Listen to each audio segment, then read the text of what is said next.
Welcome now, ladies and gentlemen, to the first match inside a fence we have ever put on television here in the Sam Houston Coliseum in the city of Houston, where fence matches originated. Perhaps it is fair to say that the first match inside an enclosure of any kind took place in Galveston before it took place in Houston. The ring was enclosed inside a fish net.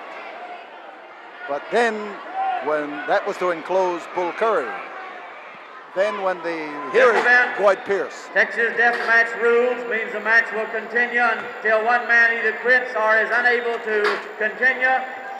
No limit on falls. There can be 3 falls or 33 falls. 1 minute rest period between falls. There must be a winner. Behind the hurricane fence at 230 pounds from Houston, Texas, Gino Hernandez.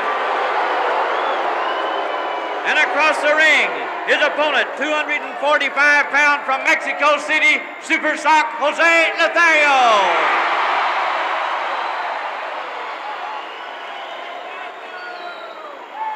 This is the battle to the death. Of course, no disqualifications, no time limit, no limit on the number of falls. It will end when one man cannot answer the bell for the next round.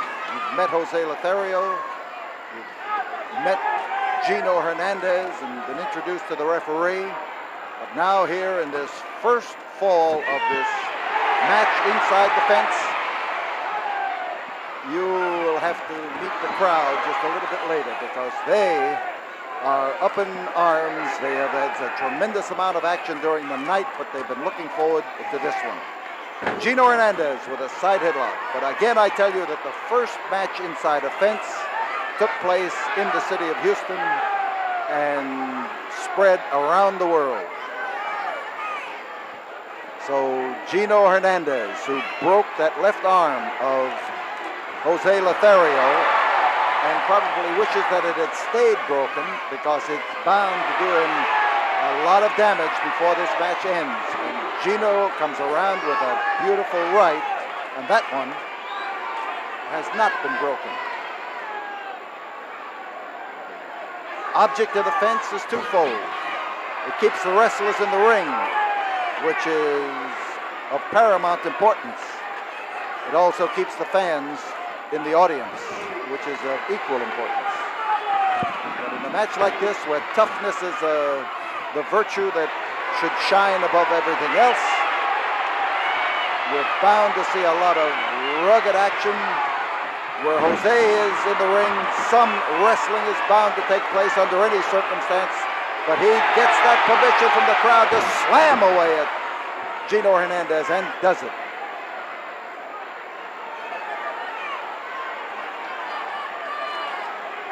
So Gino Hernandez caged with a man who knows his way around in the cage, a man who taught him to wrestle, the man who introduced him to the mat game. Gino has had no compunction about trying to whip his former mentor any way he can. Waistlock.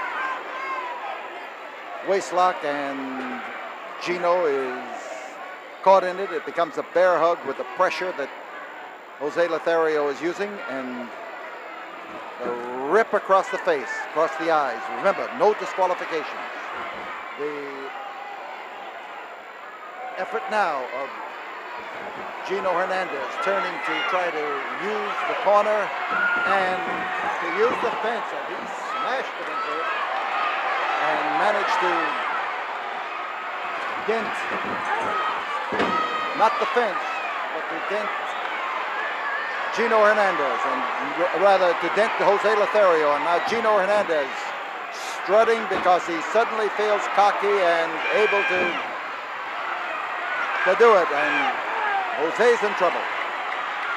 The first trouble of the night as far as he's concerned, but it won't be the last.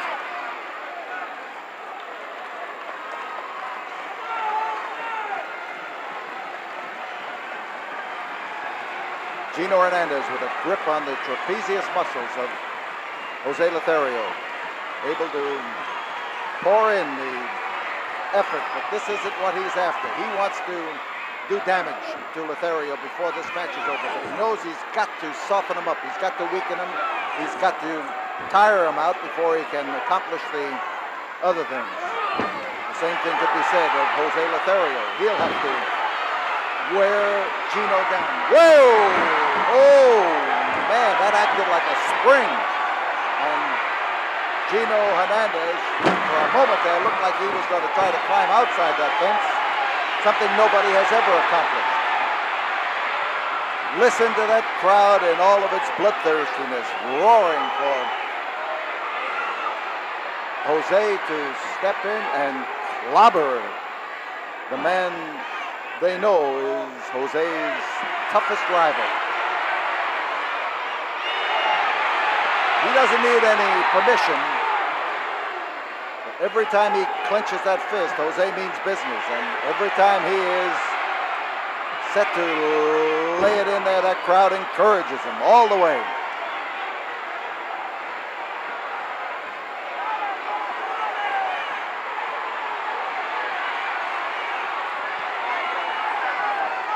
So Jose stalks him, and Gino plays the corners.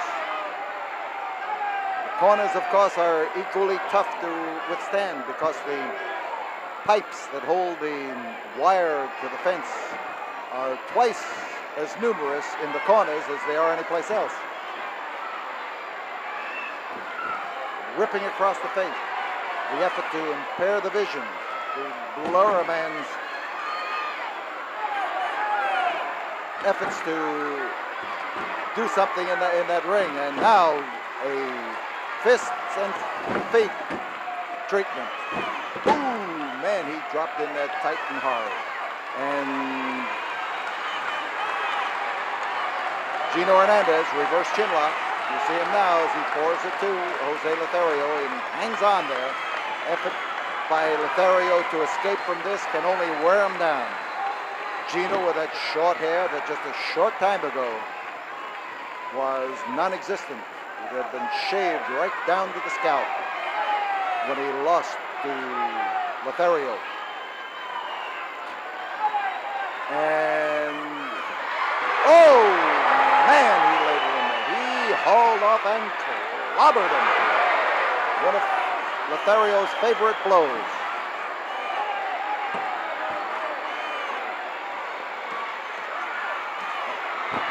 Hernandez takes a very big chance when he climbs up there because you can see the fence itself extending above that top pipe.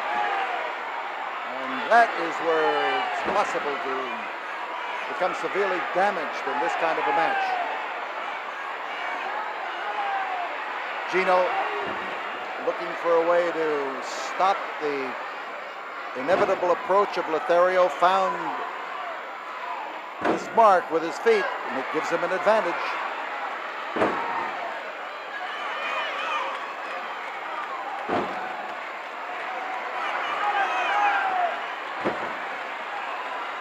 And a inside leg lock, a grapevine, and you saw him drop him back, and he wants the count.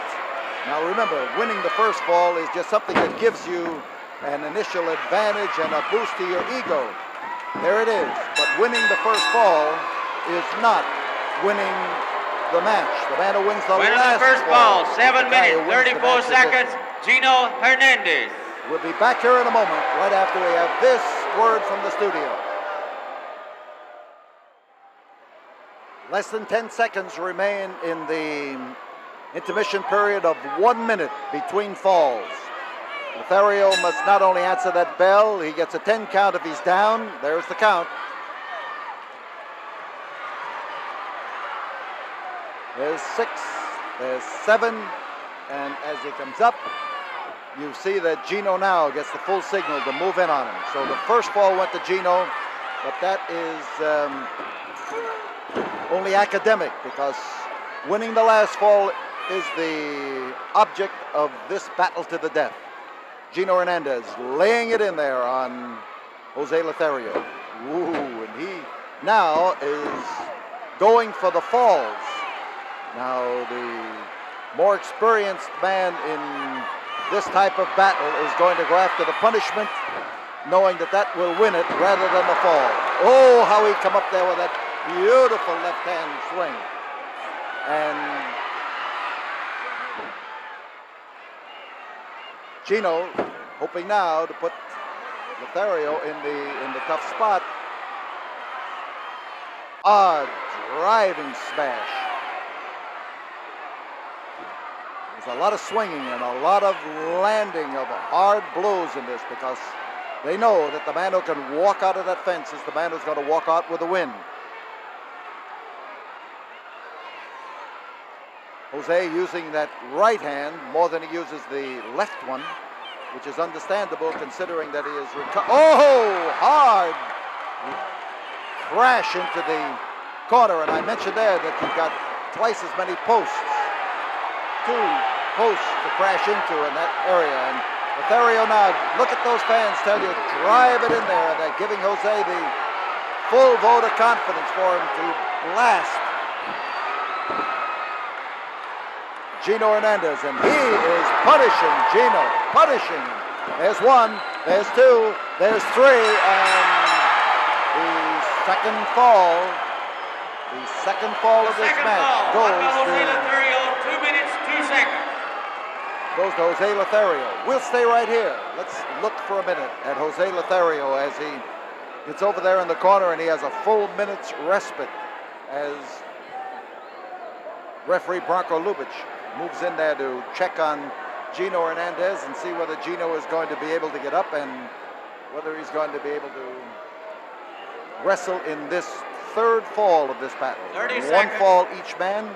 30 seconds now remaining in the rest period. And Lothario looks like he's breathing hard, but here is a man who can take an inordinate amount of punishment, who can 15 respond seconds. best under difficult circumstances, who can always find that reserve, and that is what has kept him as a favorite with the fans here in Houston, kept him as a prime favorite. So Gino is still down, there goes the bell, and Lothario's willing, because if Gino does not rise up by the count of 10, this match will be over. You've got to answer the bell. So trouble for Hernandez. He took a lot of punishment. And here is Gino heading for the turnbuckle. And the turnbuckle is as hard as the fence, except the turnbuckle is covered. The fence is not. And the fans are whooping for Lothario to hand it to him. He's handing it to him too. Both hands.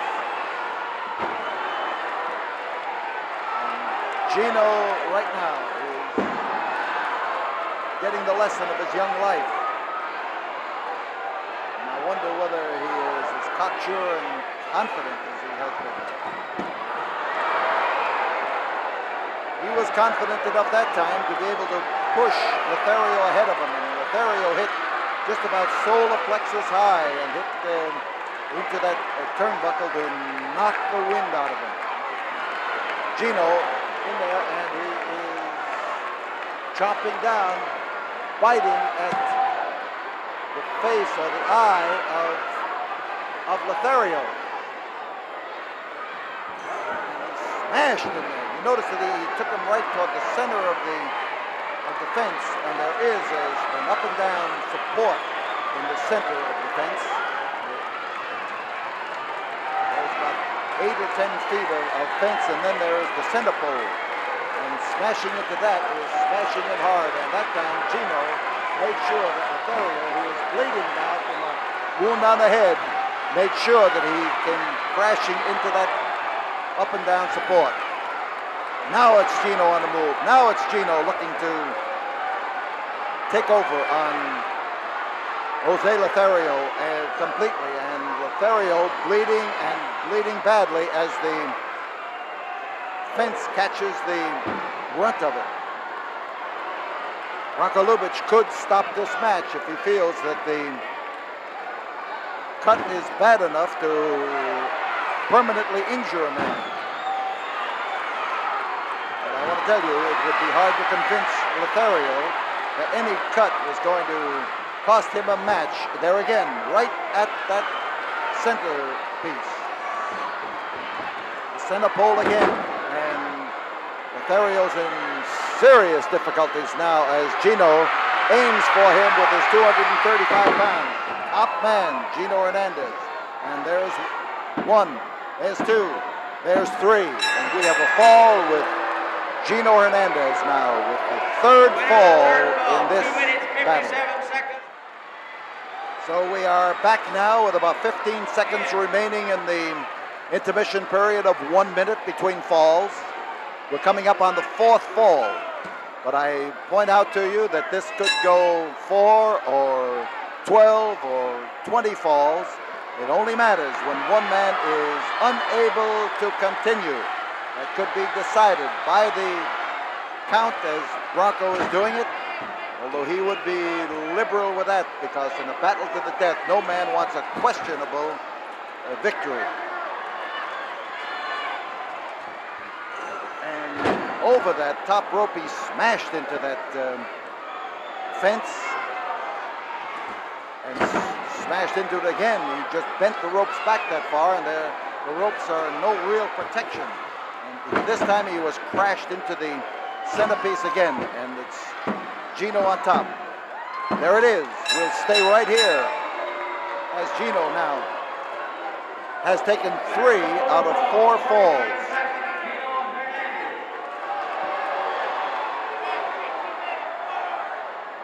Gino has taken 3 out of 4.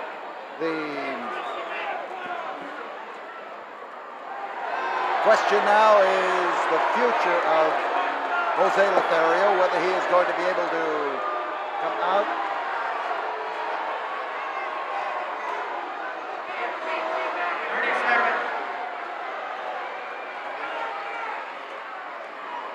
So Lothario, listening for the timekeeper, I'm sure, wondering about the possibility of stepping up into more punishment. He is bleeding badly from a cut on the head. He may have a cut on his nose or his face from the contact with that abrasive and difficult fence. And it looks to me like he's holding that left arm. It's possible that that arm that was broken was crashed into that unyielding fence. So Gino's hollering to referee Bronco Lubitsch to finish up the count. Gino has not gone down from the blows, and that's a good sign as far as Lothario's fans go. He is bleeding from the blows, and bloodthirsty Hernandez in there to chomp away at the wound of Lothario.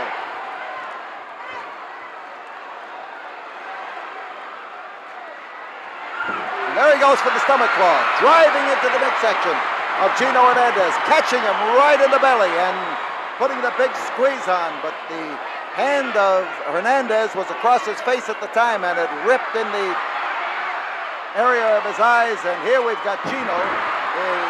It looked to me like he was looking for a way out of that ring, but he may want one even more now that Lothario has recovered somewhat from this, and Gino gets smashed into the middle of that fence.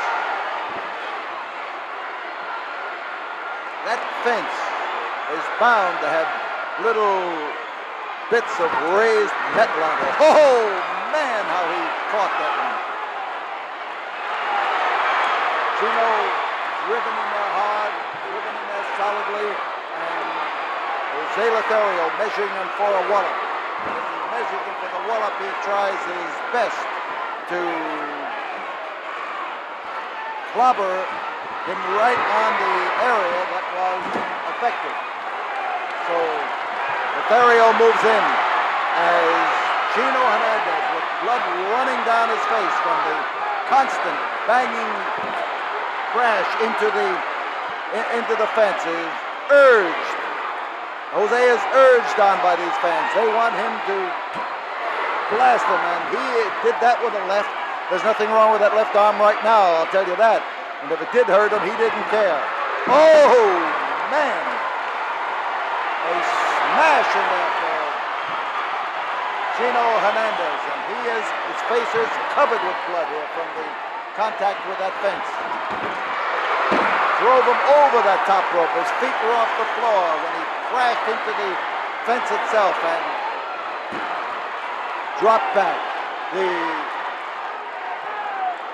man down is Hernandez, and Jose is trying to make certain that he does not recover from this one. And he come in there beautifully. This could be a fall.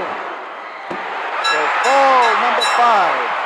Fall number 5 goes to 2 minutes, Jose 57 Lothario. seconds. The winner of the 5th fall, Jose Lothario.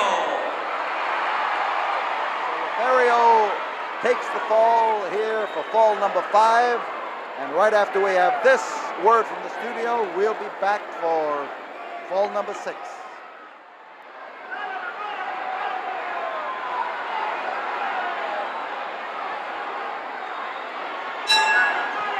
The bell sounds now for the 6th fall, but listen to that count. The fans with it.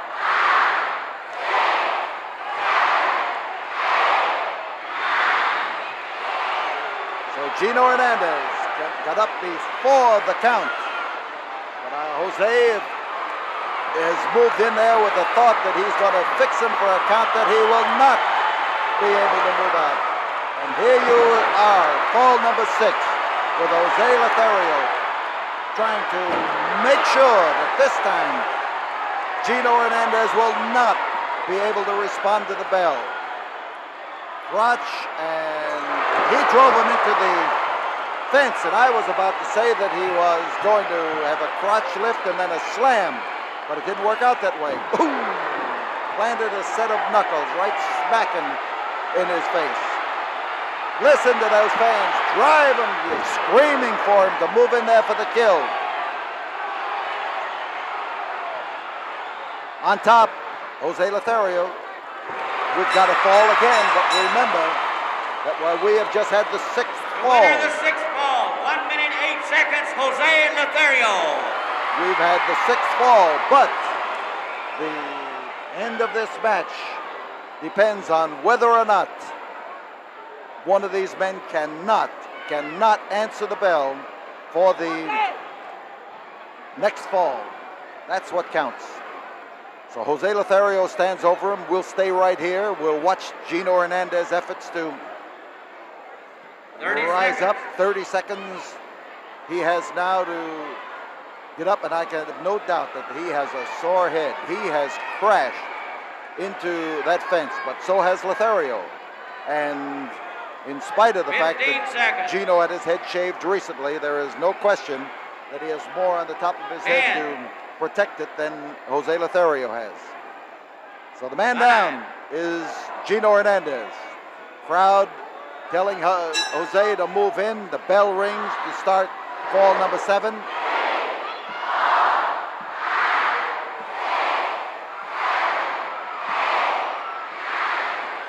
So Hernandez made it. He is up for fall number 7. And it could be a lucky number for Jose, considering the shape that Gino is in. And right now, as he tries to jerk that arm out of the socket, fans are telling him to break it, just as Gino broke his arm here way back in the beginning of December. Armbar, he's working on that arm. He's trying to force Gino Hernandez to quit, to say that he's unable to continue. And if Gino is unable to continue, now continue doesn't mean losing the fall. And Lothario is arguing that Gino doesn't have the right to quit. He wants him to give up for the match. But the truth of the matter is that Gino does have the right. We're going to stay right here. We're going to stay right here. The 7th fall goes to Gino Hernandez. Rather, I beg your pardon, the 7th fall was conceded by Gino Hernandez, and Jose Lothario is now 4-3, but this doesn't mean much until he takes the last fall. So referee Branko Lubic gave Gino the right to capitulate in that fall when actually that's the referee's prerogative, but the point should be that Gino Hernandez has the option to quit for the whole match. And this is what Jose Lothario was trying to drag out of him, trying to get him to concede. So with less than 10 seconds remaining in this, the 8th fall coming up. There's the bell, the sound of 8. Listen.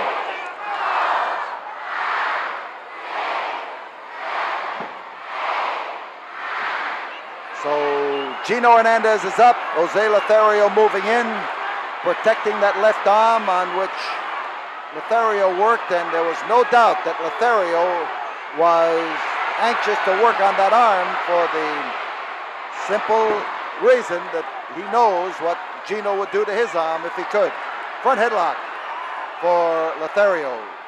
And man, the strain and the pressure that puts on the neck itself. There it is, that same driving lift. And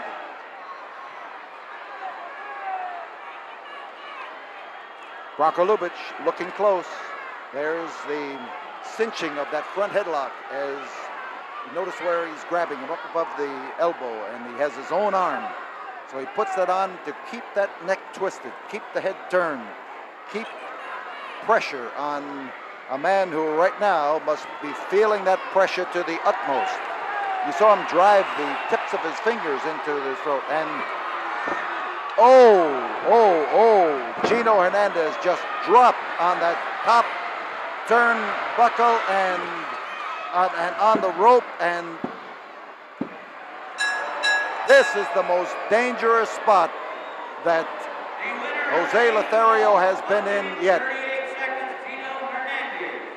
The 8th fall, and Gino Hernandez has won it by lifting Jose Lothario up and dropping him on the top turnbuckle, nasty fashion. And you can bet that Lothario is right now in the most difficult spot he has been in since this match began. We will have fall number 9 coming up right now, fall number 9. But Jose is down, trying to get up. He is in a bad way. He is.